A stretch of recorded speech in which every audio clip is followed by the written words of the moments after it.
أعوذ بالله من الشيطان الرجيم.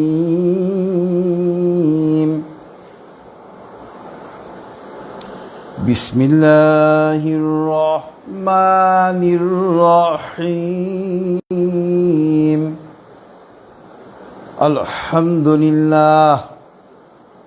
الحمد لله نستعينه ونستغفره ونعوذ بالله من شرور أنفسنا. من يهد الله فلا مضل له ومن يضلله فلا هادي له. ونشهد أن لا إله إلا الله وحده لا شريك له. ونشهد أن محمدا عبده ورسوله أرسله بالحق بشيرا ونذيرا بين يدي الساعة. من يطع الله ورسوله فقد رشد ومن يعصهما فإنه لا يضر إلا نفسه ولا يضر الله شيئا. فقد قال الله تعالى في القرآن المجيد: أعوذ بالله من الشيطان الرجيم. إن الله وملائكته يصلون على النبي يا أيها الذين آمنوا صلوا عليه وسلموا تسليما. اللهم صل على محمد وعلى آل محمد كما صليت على إبراهيم وعلى آل إبراهيم إنك حميد مجيد. اللهم بارك على محمد وعلى آل محمد كما باركت على إبراهيم وعلى آل إبراهيم إنك حميد مجيد. رب اشرح لي صدري ويسر لي أمري واحلل عقدة من لساني يفقه قولي. ربي زدني علما. سبحان الله وبحمده سبحان الله العظيم.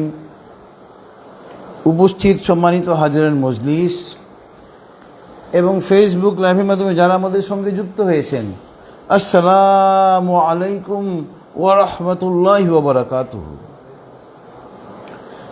মহান আল্লাহ পাকে দুবার লক্ষ কোটি শুকরিয়া। মহান আল্লাহ পাক আজকে আমাদেরকে এই তাফসীরুল কোরআনের মাহফিলে বসার তৌফিক দিয়েছেন। এই জন্য আমরা মহান আল্লাহ পাকের দরবারে কৃতজ্ঞতা আদায় করে বলি আলহামদুলিল্লাহ। ইনশাআল্লাহ আজকের এই তাফসীরুল কোরআন মাহফিলে আমরা মহাগ্রন্থ আল কোরআনের 17 নম্বর সূরাতু বানি ইসরাঈল, এই সূরাটা আমরা পাব মহাগ্রন্থ আল কোরআনের 15 পারায়। এই সূরাতু বানি ইসরাঈলের আয়াত 80 থেকে 82, এই 3টা আয়াত নিয়ে আমরা আলোচনা করব ইনশাআল্লাহ। তবে আমরা যথারীতি প্রথমে এই 3টা আয়াতের তেলাওয়াত এবং তরজমা, এরপরে ইনশাআল্লাহ আমরা এই আয়াতসমূহের তাফসীরে চলে যাব। আউযু বিল্লাহি মিনাশ শাইতানির রাজীম। বিসমিল্লাহির রহমানির রহিম। ওয়াকুর রব্বি আদখিলনি মুদখালা সিদকি ওয়াখরিজনি মুখরাজা সিদক وأخرجني مخرج صدق واجعل لي من لدنك سلطانا نصيرا. ওয়াকুল জাআল হক্ক ওয়া যাহাকাল বাতিল ইন্নাল বাতিলা কানা যাহুকা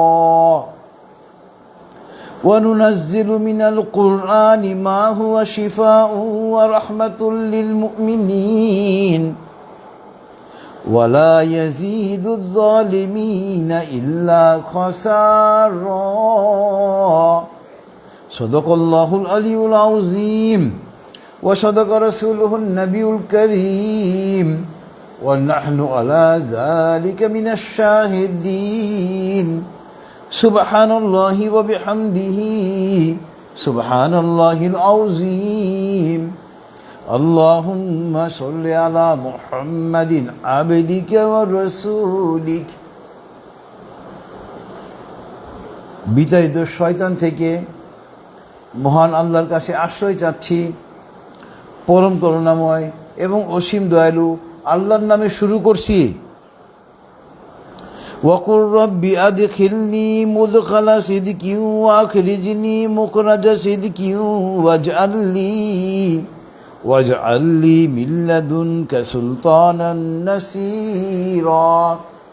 হে নবী, আপনি বলুন, হে আমার প্রভু, আপনি আমাকে সত্য সহকারে প্রবেশ করান এবং সত্য সহকারে আমাকে বের করে নিয়ে আসেন এবং আপনি আমাকে আমার সাহায্যের জন্য একটি রাষ্ট্র প্রদান করেন।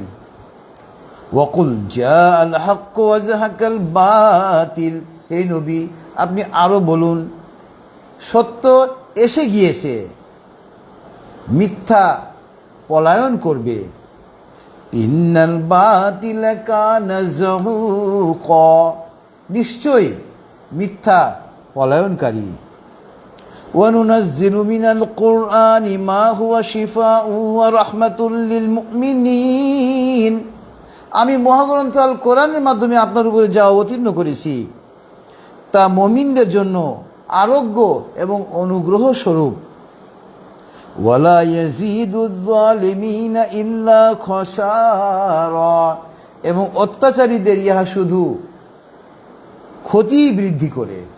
মহান আল্লাহ সত্য বলেছেন এবং তার প্রেরিত নবী ও রাসূল সাল্লাল্লাহু আলাইহি ওয়াসাল্লাম সত্য বলেছেন এবং আমরা সাক্ষীগণের অন্তর্ভুক্ত। মহাপবিত্র আল্লাহ, যাবতীয় প্রশংসা তার জন্য। মহাপবিত্র আল্লাহ, তিনি মহামহিমান্বিত। হে আল্লাহ, আপনি আপনার বান্দা এবং রাসূল হযরত মুহাম্মদ সাল্লাল্লাহু আলাইহি ওয়াসাল্লামের রহমত বর্ষণ করুন। এটা ছিল সূরাত বানী ইসরাঈলের আয়াত ৮০ থেকে ৮২, তিনটা আয়াতের তেলাওয়াত এবং তর্জমা। ৮০ নম্বর আয়াতে, আজকে তাফসীরের প্রথম আয়াতে আল্লাহ পাক উম্মতে মুহাম্মদীকে শিখিয়ে দিচ্ছেন যে আমরা মহান আল্লাহ পাকের কাছে কি চাইব, আমাদের প্রার্থনা কি হবে। আল্লাহু আকবার। দেখেন, ইসলাম একটা স্বয়ং সম্পূর্ণ জীবন বিধান। আমাদের ব্যক্তি জীবন, পারিবারিক জীবন, সামাজিক জীবন, রাষ্ট্রীয় জীবন তথা আন্তর্জাতিক জীবনের চালিকা শক্তি হলো এই আমাদের ধর্ম ইসলাম। আর ইসলাম মানে মহাগ্রন্থ আল কোরআন। আমরা উম্মতে মুহাম্মদী আল্লাহর কাছে কি চাইব। দেখেন, আল্লাহ পাক আমাদেরকে শিখিয়ে দিচ্ছেন। আল্লাহ পাক আমাদেরকে শিখিয়ে দিচ্ছেন যে আমরা মহান আল্লাহ পাকের কাছে একটা ইসলামী রাষ্ট্র চাইব। আল্লাহু আকবার। ইসলামিক স্টেট হবে, মুসলমানদের হাতে রাষ্ট্রীয় ক্ষমতা থাকবে। ইসলাম মানে এটা নয় যে আমরা মসজিদে বসে বসে শুধু আল্লাহর জিকির করব, মাদ্রাসায় বসে শুধু আমরা কোরআন তেলাওয়াত করব। ইসলাম হলো এমন একটা ধর্ম যে রাষ্ট্র পরিচালনা করবে মুসলমানরা। আল্লাহু আকবার। আমরা মসজিদে বসে সুবহানাল্লাহ পড়ব আর রাষ্ট্রীয় ক্ষমতায় একজন দুর্নীতিবাজ, চরিত্রহীন, মদ্যপায়ী, দুশ্চরিত্রা নারী ক্ষমতায় বসে থাকবে।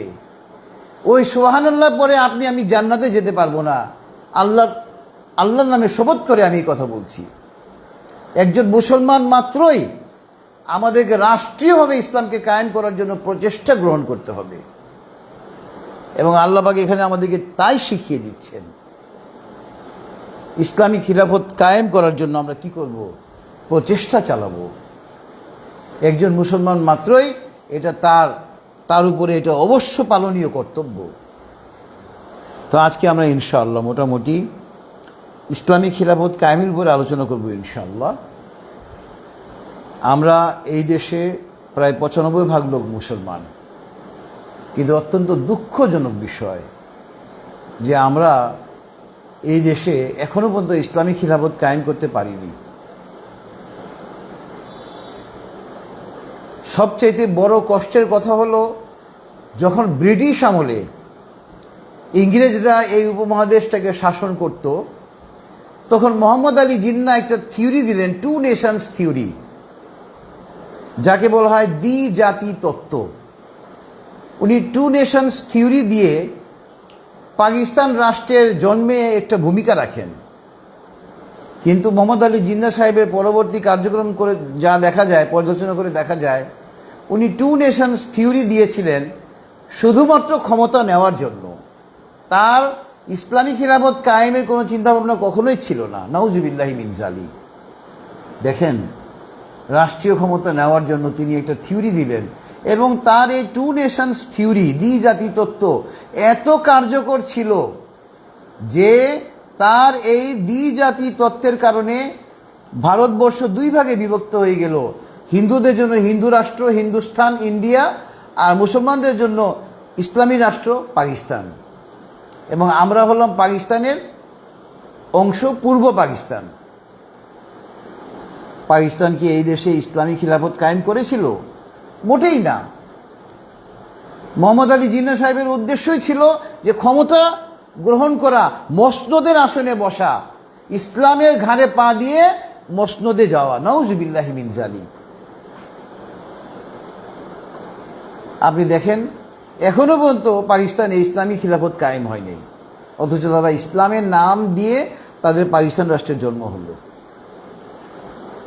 তো আলহামদুলিল্লাহ, আমরা বর্তমানে বাংলাদেশে প্রায় ৯৫% লোক মুসলমান, এবং এই বর্তমান যে অন্তর্বর্তীকালীন সরকার সবচাইতে ইসলাম বান্ধব একটা সরকার।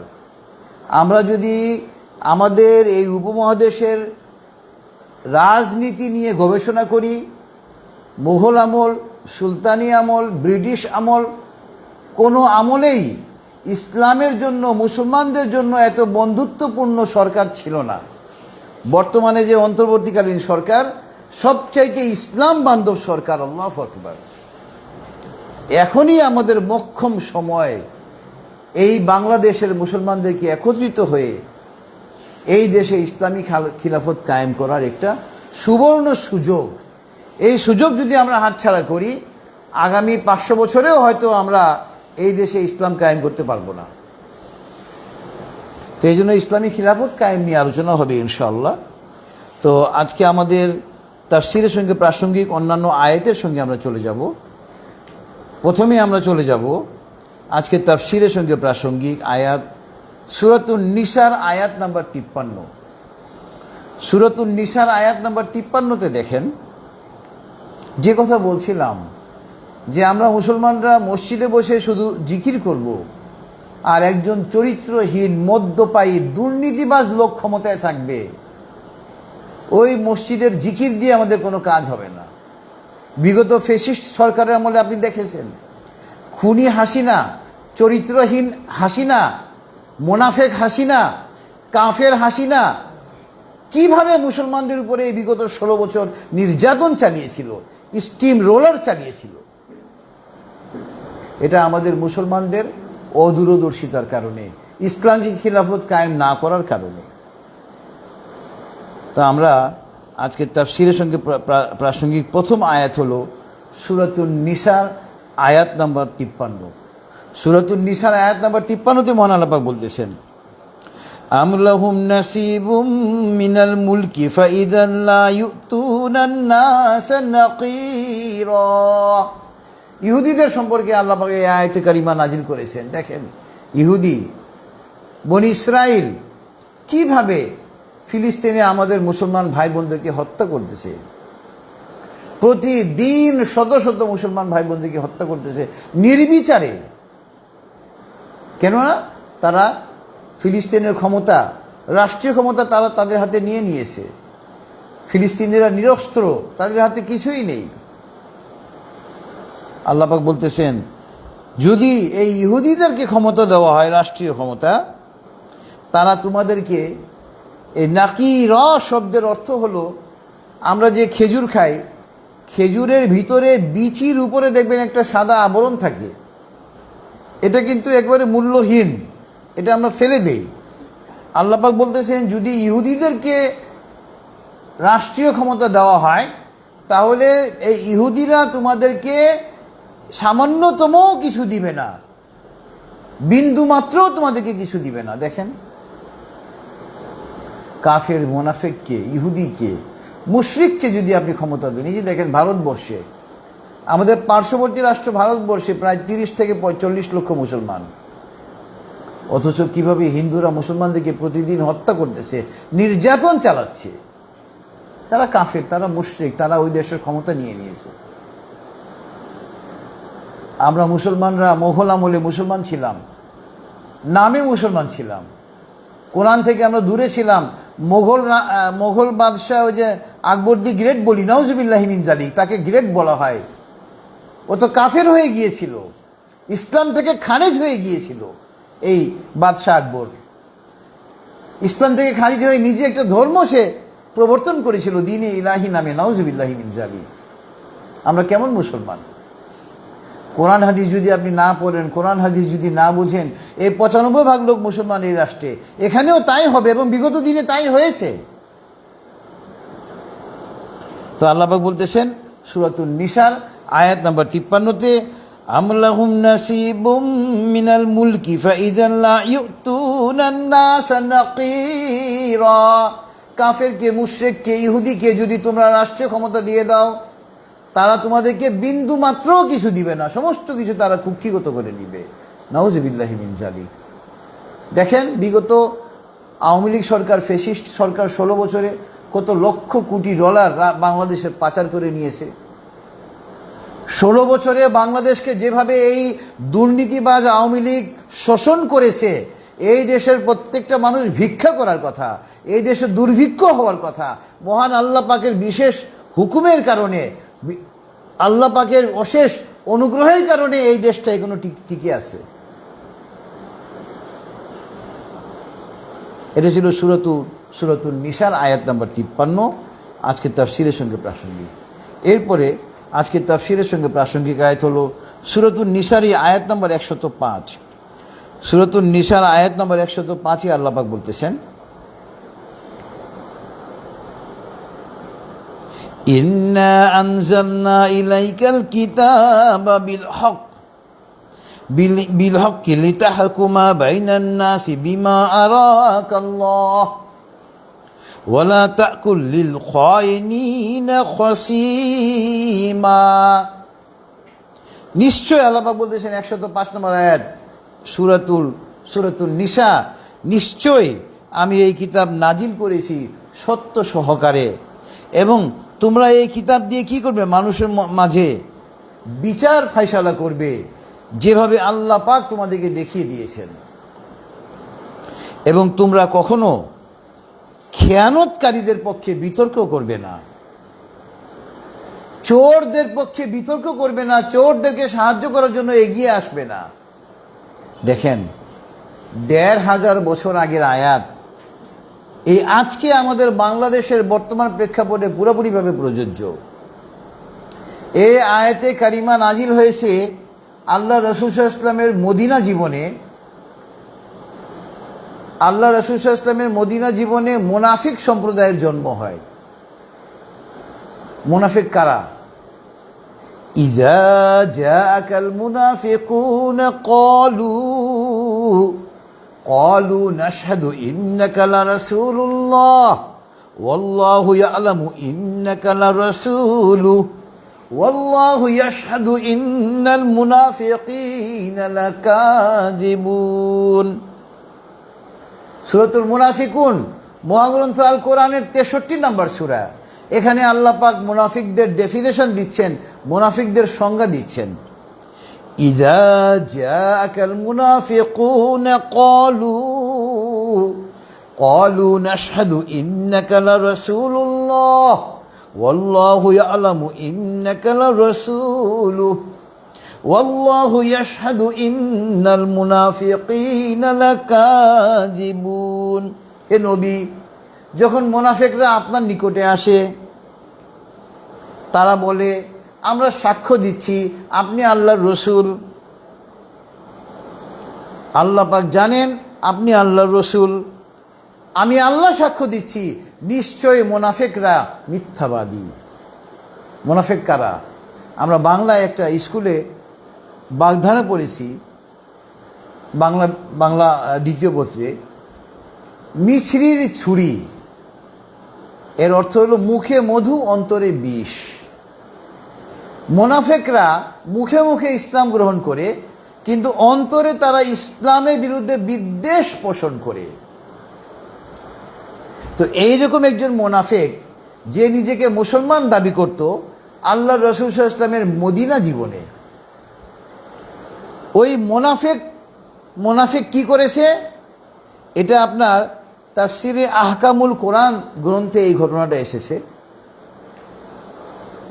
ওই মুনাফিক চুরি করে কিছু মালামাল, চোরাইকৃত মালামাল এক ইহুদির কাছে জমা রেখেছে। যখন চুরি ধরা পড়ল, তখন ওই মুনাফিক বলতেছে যে না, আমি তো চুরি করি না, মালামাল যেহেতু ইহুদির কাছে, ইহুদি চুরি করেছে। অথচ চুরি করেছে মুসলমান নামধারী সেই মুনাফিক, কিন্তু সে এটা গচ্ছিত রেখেছিল এক ইহুদির কাছে। যখন ধরা পড়ে গেল, ওই মুসলমান মুনাফিকটা অস্বীকার করতেছে যে না, আমি এটা চুরি করি নাই, আমি ইহুদির কাছে জমা রাখি নাই। এবং কিছু মুসলমান, যারা সাধারণ মুসলমান, যারা প্রকৃত ঘটনা জানে না, তারা মুসলমানের পক্ষ নিয়ে ইহুদিকে দোষারোপ করা শুরু করলো। তো সেই ঘটনার প্রেক্ষিতে আল্লাহ পাক এই আয়াতে কারিমা নাজিল করে আল্লাহ রাসূল সাল্লাল্লাহু আলাইহি ওয়াসাল্লামকে জানিয়ে দিলেন যে প্রকৃত চুরিটা কে করেছে। তো দেখেন, বিগত 16 বছরে আওয়ামী লীগ শুধু চুরিই করেছে, ডাকাতি করেছে, আপনার রাষ্ট্রীয় ক্ষমতাকে অপব্যবহার করেছে। আমাদের সমাজে কিছু লোক যারা মুসলমান নামধারী আওয়ামী লীগকে পুনর্বাসিত করার জন্য উঠে পড়ে লেগেছে। নাউজুবিল্লাহি মিন যালিক। একজন মুসলমান মাত্র কখনো এই কাজ করতে পারে না। আওয়ামী লীগের অপকর্মের জন্য বাংলার রাজনীতি থেকে আওয়ামী লীগ নিজে নিজে মাইনাস হয়ে গিয়েছে, তাকে বাংলার রাজনীতিতে ফেরত আনা যাবে না। মহাগ্রন্থ আল কোরআন আমাদেরকে নিষেধ করতেছে আওয়ামী লীগকে সহযোগিতা করার জন্য। একজন মুসলমান মাত্রই আওয়ামী লীগকে ঘৃণা করবে, আওয়ামী লীগকে প্রতিহত করবে, যাতে বাংলার রাজনীতিতে তারা ফিরে আসতে না পারে। তো এই জন্য যারা অন্যায়, আমরা একটা বাংলায় একটা বাগধারা বলেছি, অন্যায় যে করে আর অন্যায় যে সহে উভয়ে কিন্তু সমান অপরাধী। আমরা একটা বাগধারা পড়েছি, বাক্যটা আমি ভুলে গিয়েছি।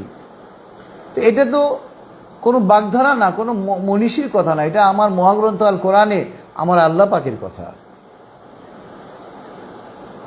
তো সুতরাং আল্লাহ পাক এখানে বলে দিচ্ছেন যে যে অপরাধ করবে ওই তার অপরাধের বিচার করতে হবে, এবং অপরাধীকে পার করার জন্য কোনো চেষ্টা কোনো মুসলমান কখনো করবে না। যেভাবে আল্লাহ রাসূল সাল্লাল্লাহু আলাইহি ওয়াসাল্লামের মদিনা জীবনে একজন মুনাফিক চুরি করে চোরাইকৃত মালামাল ইহুদির কাছে জমা রেখেছিল, কিন্তু যখন সে ধরা খেয়ে যায়, চুরিটা তার প্রকাশ্যে চলে আসে, সে তখন এটা অস্বীকার করে ওই ইহুদিকে দোষারোপ করার জন্য চেষ্টা করে। এবং কিছু সাধারণ মুসলমান প্রকৃত ঘটনা না জেনে ওই মুনাফিক মুসলমানের পক্ষ নিয়ে দাঁড়িয়ে যায়, এরকম যেন না হয়। তো এটা ছিল সূরাতুন নিসার আয়াত নম্বর 105, আজকে তাফসীরের সঙ্গে প্রাসঙ্গিক। আজকে তাফসীরের সঙ্গে প্রাসঙ্গিক পরবর্তী আয়াত হলো সূরাতুল মায়েদার আয়াত নম্বর 38। দেখেন, রাষ্ট্রীয় ক্ষমতা আপনাকে আমাকে ইসলামকে কেন নিতে হবে? চুরির শাস্তি হলো হাত কেটে দেওয়া, এটা ইসলামিক আইন। একজন চোরের যখন হাত কাটা যাবে তখন আর ওই রাষ্ট্রে কোনো চুরি হবে না ইনশাল্লাহ। দৃষ্টান্তমূলক শাস্তি যখন আমরা প্রয়োগ করব, অপরাধ পুরোপুরিভাবে বন্ধ হয়ে যাবে ইনশাল্লাহ। দেখেন সূরাতুল মায়েদা আয়াত নম্বর 38-এ আল্লাহ পাক বলতেছেন, ওয়াসসারিকু ওয়াসসারিকাতু ফাকতাউ আইদিয়াহুমা জাযাআম বিমা কাসাবা নাকালাম মিনাল্লাহ ওয়াল্লাহু আজিজুল হাকীম। চোর সে পুরুষ হোক অথবা নারী হোক, উভয়ের হাত তোমরা কেটে দাও, আল্লাহ পাকের নির্দেশনা।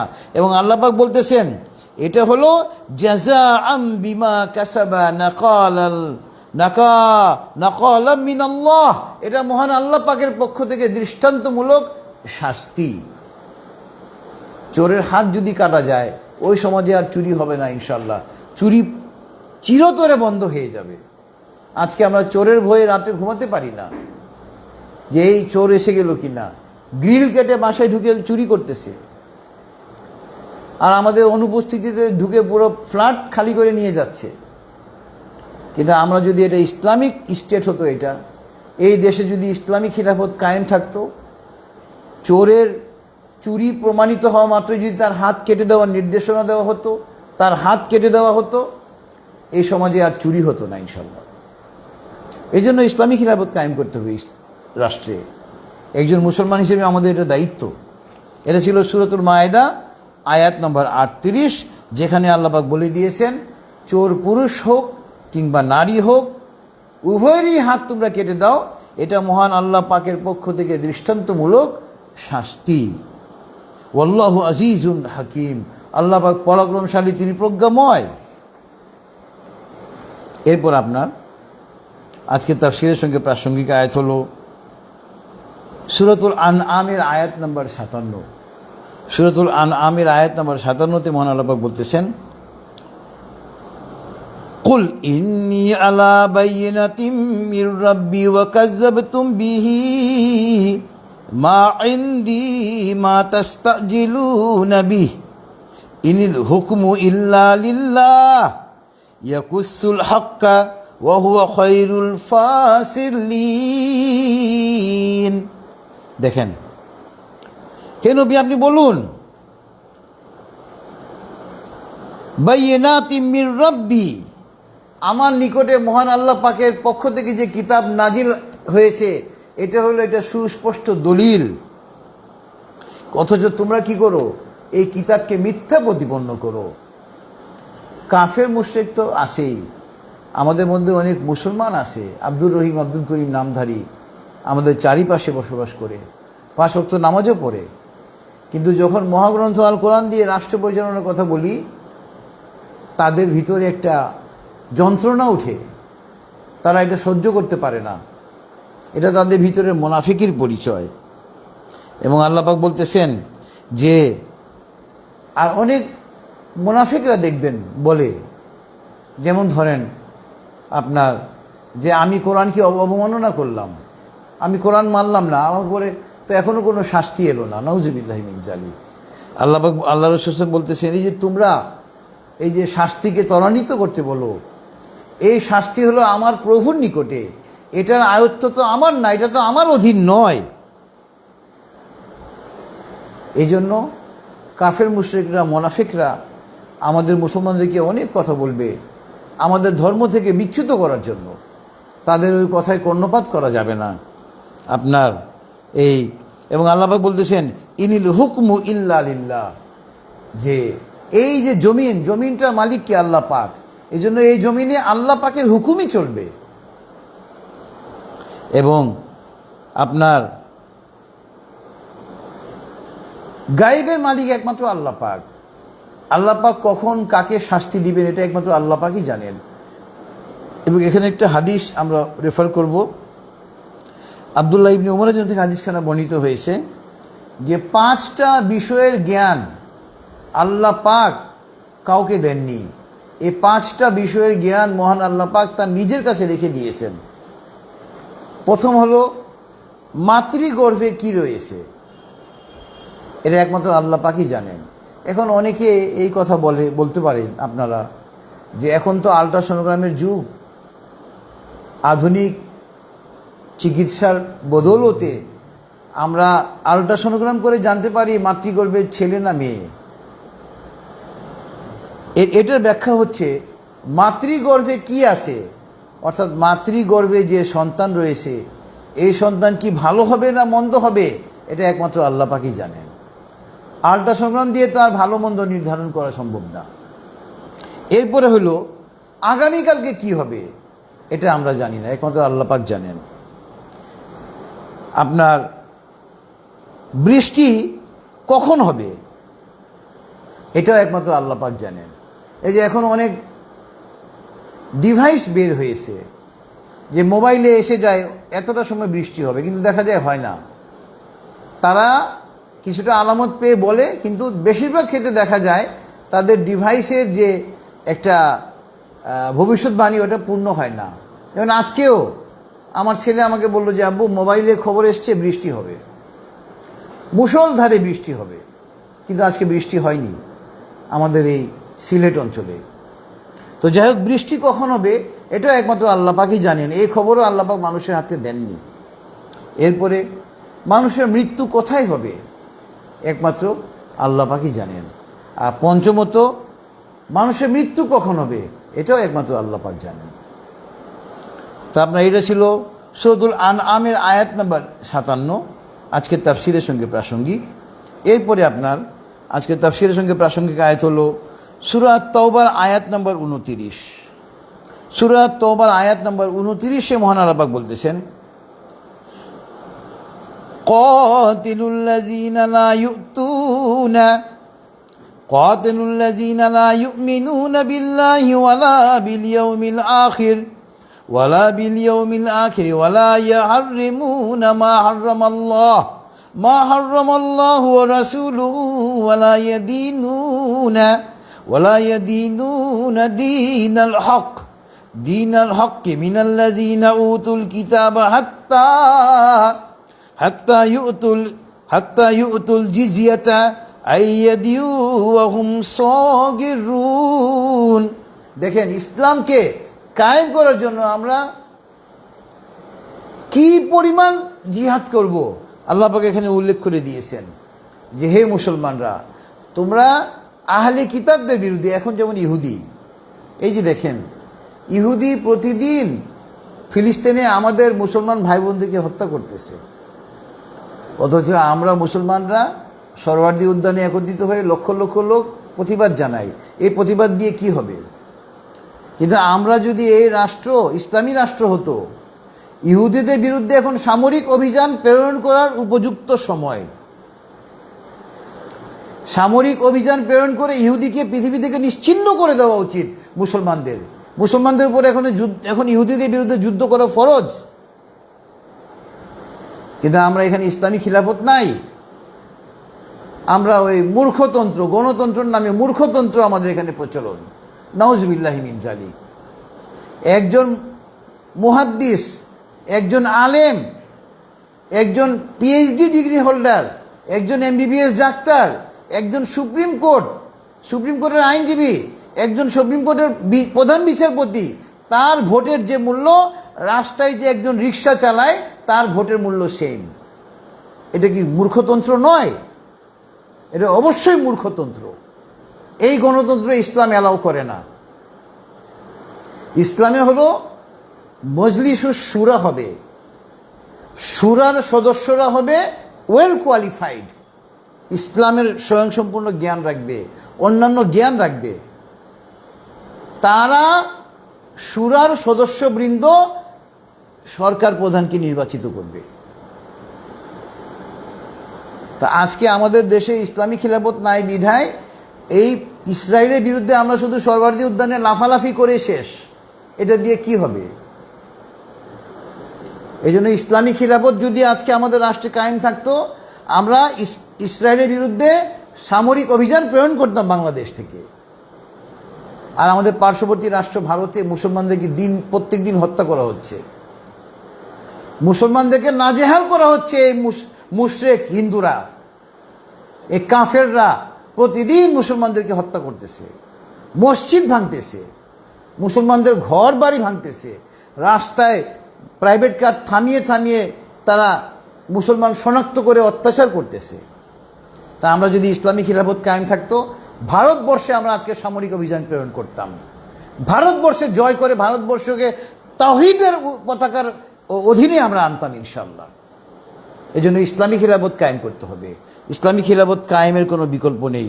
এবং আল্লাহ পাক সূরাতুত তাওবার আয়াত নম্বর 29-এ বলে দিচ্ছেন, তোমরা আহলে কিতাবদের বিরুদ্ধে, মুশরিকদের বিরুদ্ধে, তোমরা আহলে কিতাবদের বিরুদ্ধে ততক্ষণ পর্যন্ত জিহাদ করো যতক্ষণ পর্যন্ত না তারা ঈমান আনে আল্লাহ এবং আখিরাতের উপরে।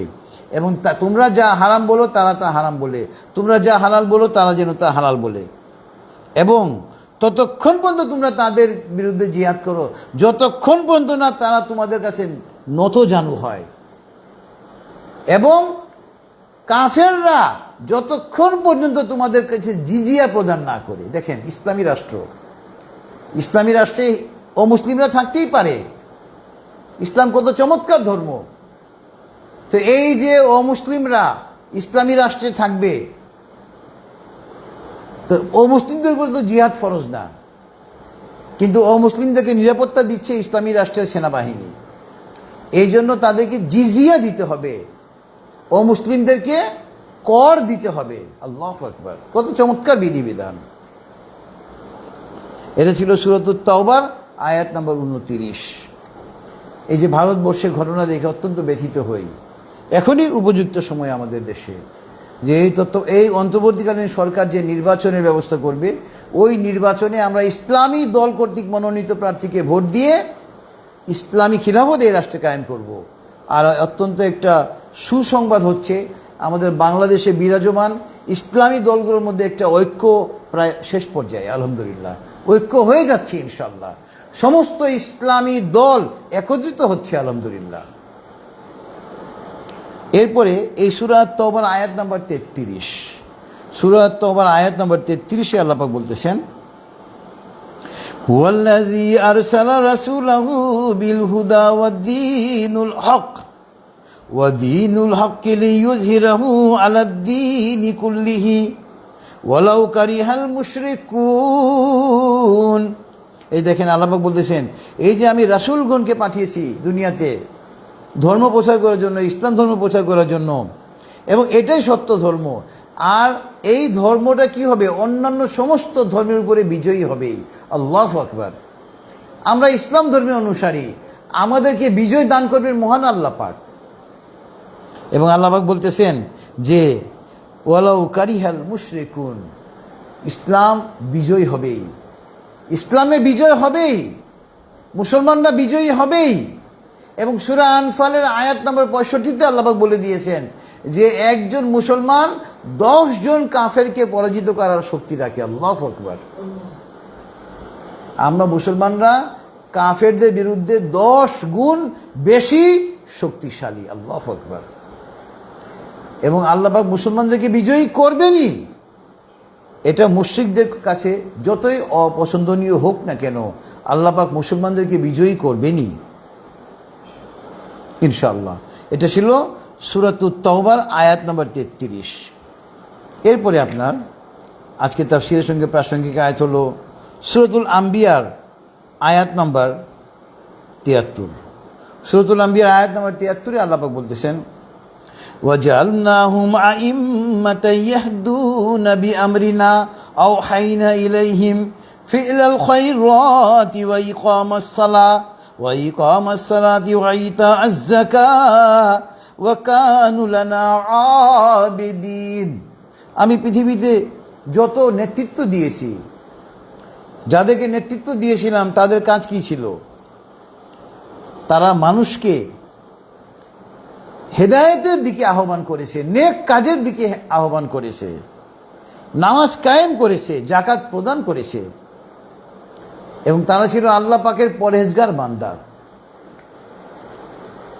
তো আল্লাহ পাক যদি আমাদেরকে নেতৃত্ব দেন,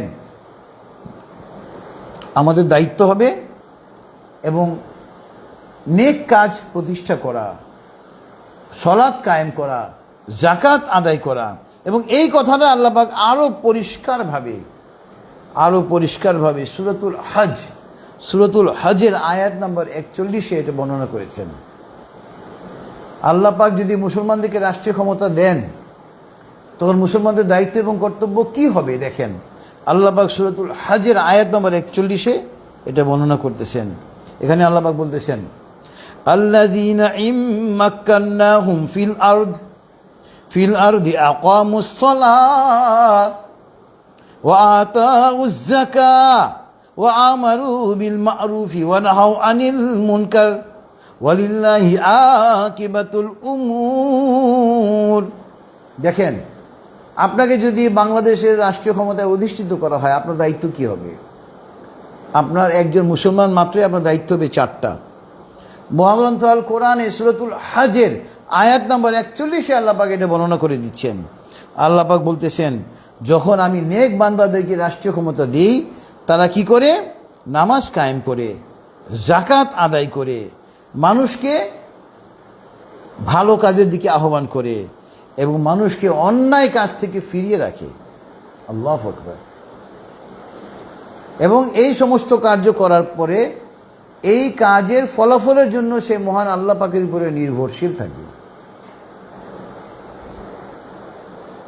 দেখেন, মহাগ্রন্থ আল কোরআনে কি নেই? সমস্ত কিছু মহান আল্লাহ পাক মহাগ্রন্থ আল কোরআনে বর্ণনা করে দিয়েছেন। কিন্তু আমরা শুধু মহাগ্রন্থ আল কোরআন খতম করে চুমু খেয়ে রেখে দিই। মহাগ্রন্থ আল কোরআন শুধুমাত্র খতম করে চুমু খেয়ে মাচানে উঠিয়ে রাখার জন্য নাজিল হয়নি। এই মহাগ্রন্থ আল কোরআন আমাদের ব্যক্তি জীবন, পারিবারিক জীবন, সামাজিক জীবন তথা রাষ্ট্রীয় জীবনের চালিকা শক্তি। আল্লাহু আকবার।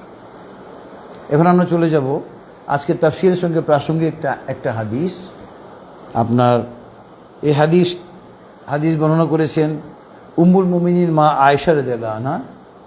তিনি বলতেছেন, আন আয়েশা রাদিয়াল্লাহু আনহা ক্বালাত ক্বালা রাসূলুল্লাহ সাল্লাল্লাহু আলাইহি ওয়াসাল্লাম আল্লাহুম্মা মান উলিয়া মিন আমরি উম্মতি শাইআন ফাসাকাকা আলাইহিম ফাশকাক আলাইহি। দেখেন, মা আয়েশা যে হাদিস কেনা বর্ণনা করেছেন, তিনি বলতেছেন আল্লাহ রাসূল সাল্লাল্লাহু আলাইহি ওয়াসাল্লাম আল্লাহর কাছে প্রার্থনা করতেন, আল্লাহুম্মা, হে আল্লাহ, আমার উম্মতের মধ্যে যখন কাউকে কোনো কিছুর দায়িত্ব দেওয়া হয় এবং সে দায়িত্ব পাওয়ার পরে যদি কঠোর হয়ে যায়, আল্লাহ জনগণের প্রতি যদি সে কঠোর হয়ে যায়, হে আল্লাহ তুমিও তার উপরে কঠোর হয়ে যাও। এবার পরের অংশে আল্লাহ বলতেছেন, ওয়ামান উলিয়া মিন আমরিনা উম্মতি শাইআন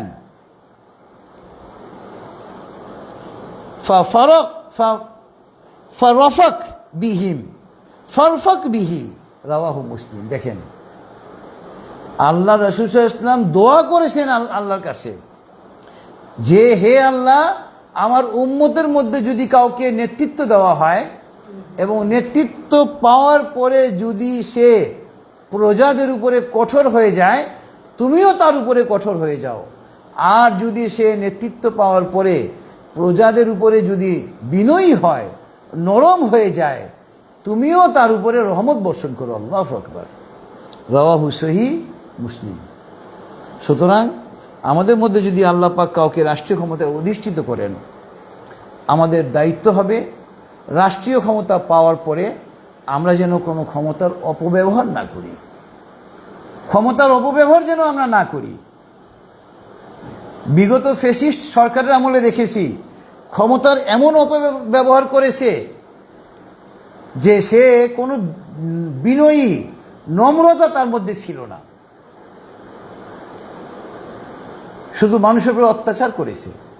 তো দেখেন, আল্লাহ রাসূল সাল্লাল্লাহু আলাইহি ওয়াসাল্লামের ওই দোয়া, আল্লাহ রাসূল সাল্লাল্লাহু আলাইহি ওয়াসাল্লাম ১৫০০ বছর আগে দোয়া করে গেছেন যে আমার উম্মতের মধ্যে যদি কেউ দায়িত্ব পাওয়ার পরে কঠোর হয়, আল্লাহ তুমিও তার প্রতি কঠোর হয়ে যাও। এই খুনি হাসিনার উপরে আল্লাহ পাক কেমন কঠোর হলেন যে বাংলার মাটি থেকে এই বাংলার মাটি থেকে এই আওয়ামী লীগের চিহ্ন নিশ্চিহ্ন হয়ে গিয়েছে। আল্লাহু আকবার। কেউ কল্পনা করতে পেরেছিল বাংলার মাটি থেকে আওয়ামী লীগের রাজনীতি নিষিদ্ধ হবে, ছাত্রলীগের রাজনীতি নিষিদ্ধ হবে? কিন্তু হয়েছে। কেননা তারা ক্ষমতা পাওয়ার পরে জনগণের উপরে অন্যায় করেছে, অত্যাচার করেছে, কঠোরতার উপরে কঠোরতা দেখিয়েছে, এবং সর্বশেষ আল্লাহ পাক তাদের উপরে কঠোর হয়েছেন। আল্লাহ রসুল সাল্লাল্লাহু আলাইহি ওয়াসাল্লামের দোয়া আল্লাহ পাক কবুল করেছিলেন ১৫০০ বছর আগে।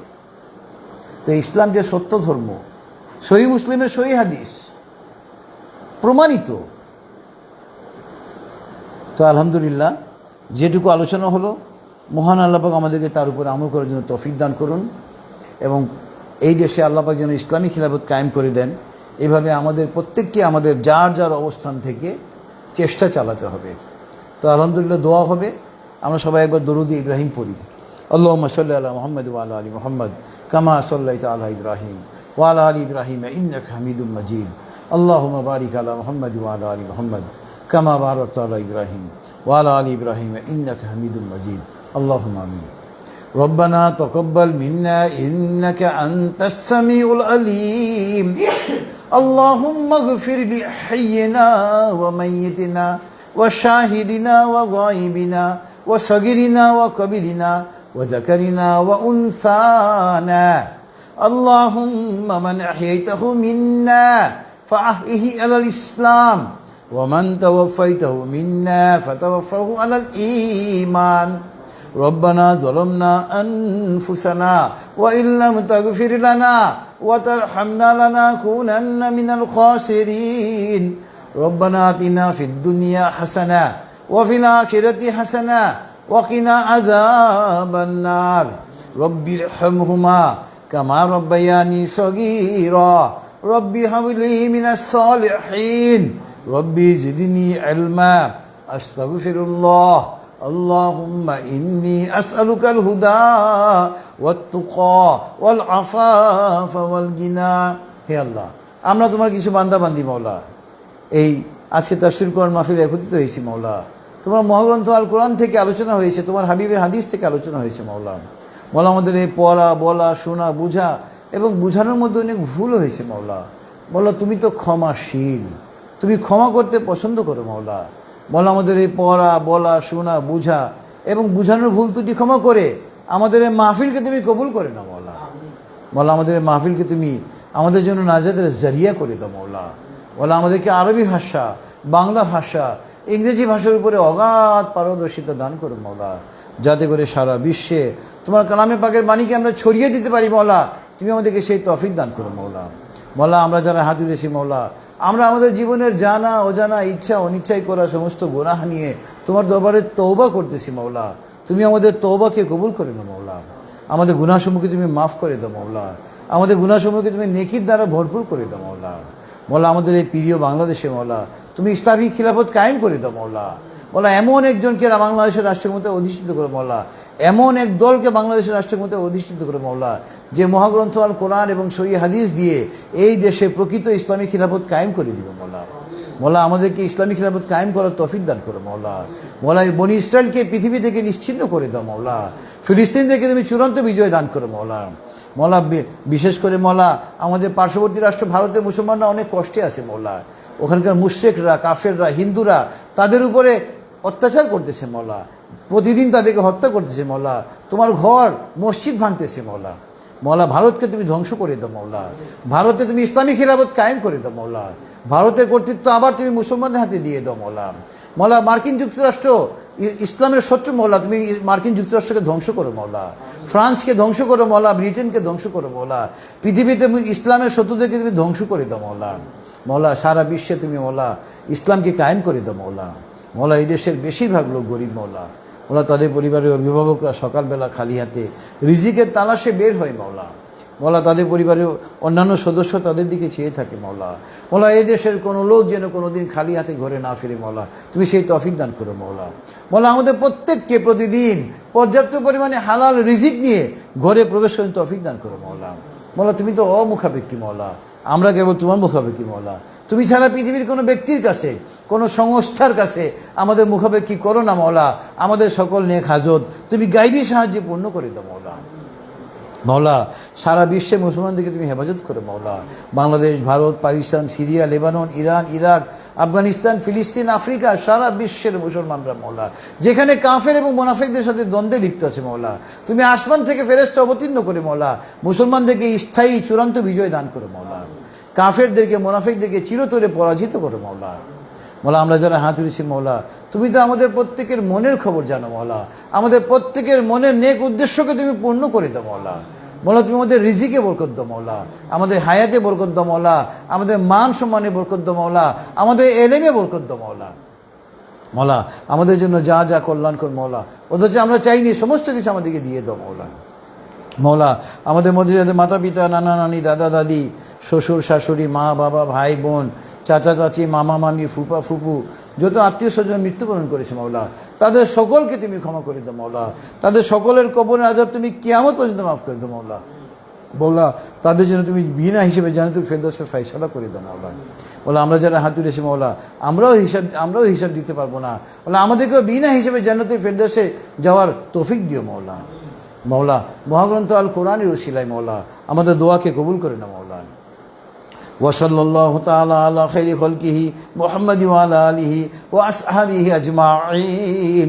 সুবহানা রাব্বিকা রাব্বিল ইজ্জাতি আম্মা ইয়াসিফুন ওয়া সালামুন আলাল মুরসালিন ওয়ালহামদুলিল্লাহি রাব্বিল আলামিন। আসসালামু আলাইকুম ওয়া রাহমাতুল্লাহ।